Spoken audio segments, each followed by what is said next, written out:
श्री शिवाय नमस्तुभ्यम दोस्तों। आप सभी लोग जानते हैं कि 12 अक्टूबर 2023 को है श्राद्ध पक्ष की बड़ी शिवरात्रि। और दोस्तों इस शिवरात्रि का महत्व बहुत बड़ा होता है और इस बार की जो शिवरात्रि है इसी दिन पड़ रहा है प्रदोष व्रत भी, वो भी श्राद्ध पक्ष का।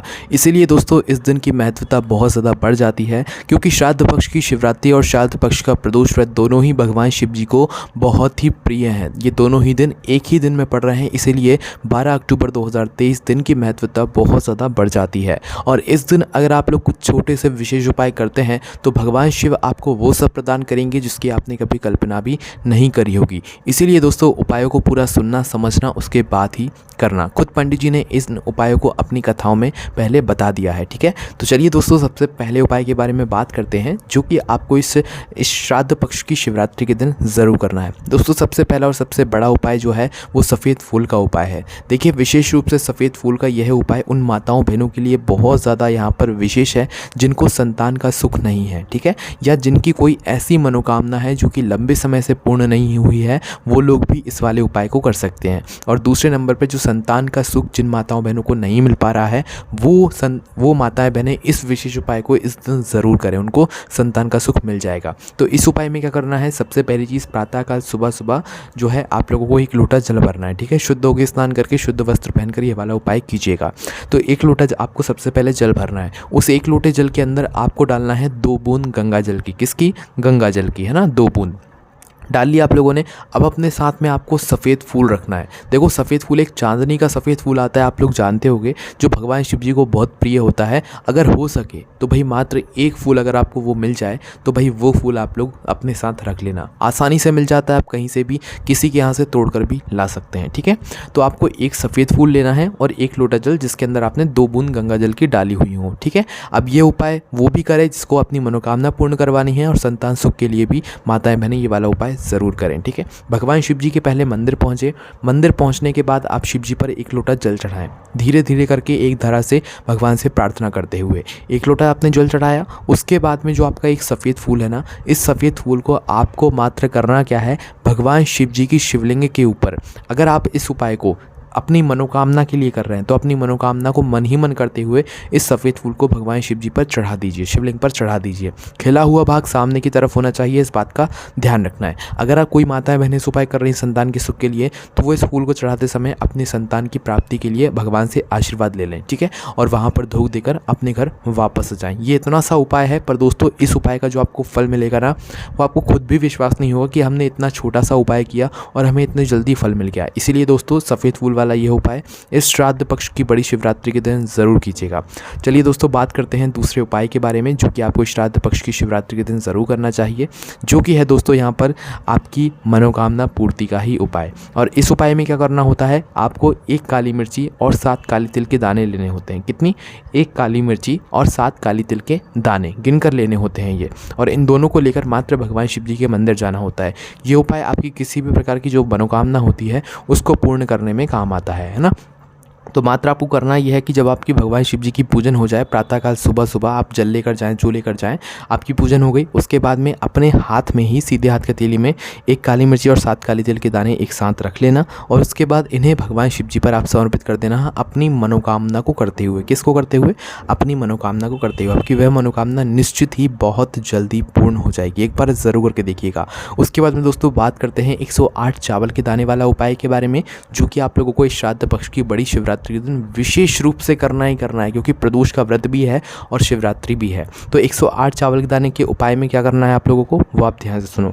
अपने घर से 108 चावल के दाने आप लोग गिनकर लेकर जाना। देखो इस उपाय को वैसे सुबह सुबह करना चाहिए, पर सुबह ना कर पाओ तो शाम के समय में भी कर सकते हो। तो करना क्या है, 108 चावल के दाने आपको अपने घर से गिन कर लेकर जाने। कितने? 108, है ना।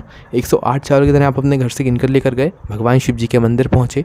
शिव जी के मंदिर पहुँचने के बाद आप लोगों को क्या करना है, यह जो 108 चावल के दाने आप लोग लेकर गए हैं ना, इन्हें एक एक करके भगवान शिव जी पर चढ़ाना है। जाकर एक साथ मत चढ़ा देना 108 चावल के दाने, है ना। घर से गिन कर लेकर आना, पर भगवान शिव जी के मंदिर में आकर इन्हें जिस तरीके से एक एक दाना आपने चावल का गिना है उसी प्रकार से एक एक दाना आपको भगवान शिव जी जी पर चढ़ाना है। और हर दाने को चढ़ाते समय श्री शिवाय नमस्तुभ्यम का आपको जाप भी करना है।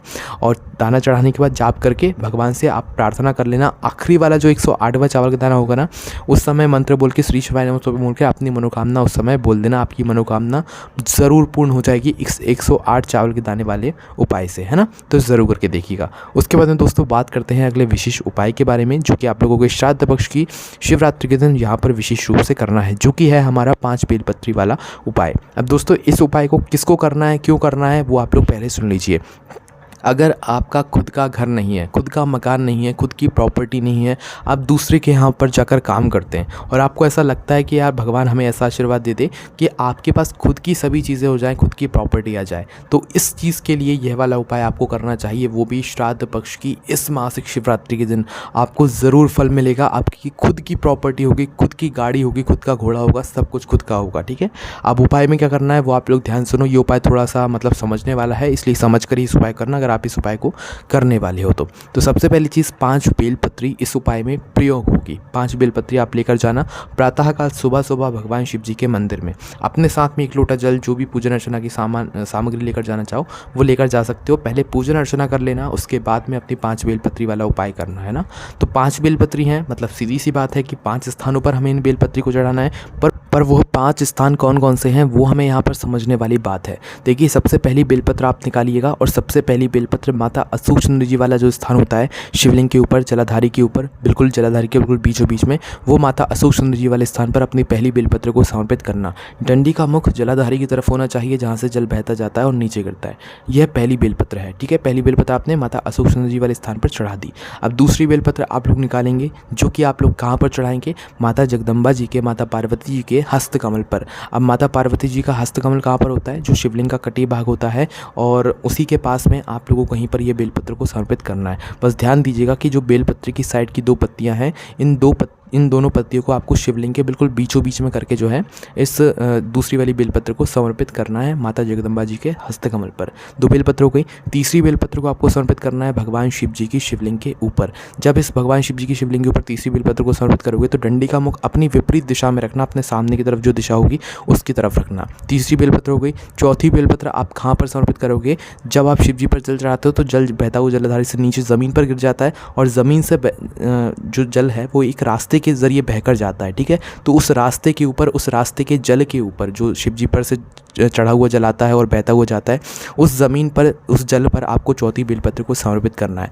5वीं बेलपत्र आप कहाँ पर समर्पित करोगे, भगवान नंदी बाबा के पास में आकर। भगवान नंदी बाबा के पास में आना, उनका एक पैर जो उठा हुआ हो उस उठे हुए पैर के पास में अपनी 5वीं बेलपत्र समर्पित कर देना और भगवान से अब प्रार्थना कर लेना खुद की मकान के लिए, खुद की प्रॉपर्टी, खुद के बिजनेस के लिए, खुद की जो भी आपको चीज़ चाहिए उसके लिए। निश्चित ही कुछ ही समय के अंदर आपको इस उपाय करने का फल मिल जाएगा। बाकी कोई भी समस्या आती है इस उपाय करने में या इन सभी उपाय करने में, आप कमेंट करके पूछ सकते हैं। ओम नमः शिवाय, जय भोले बाबा, श्री शिवाय नमस्तुभ्यम।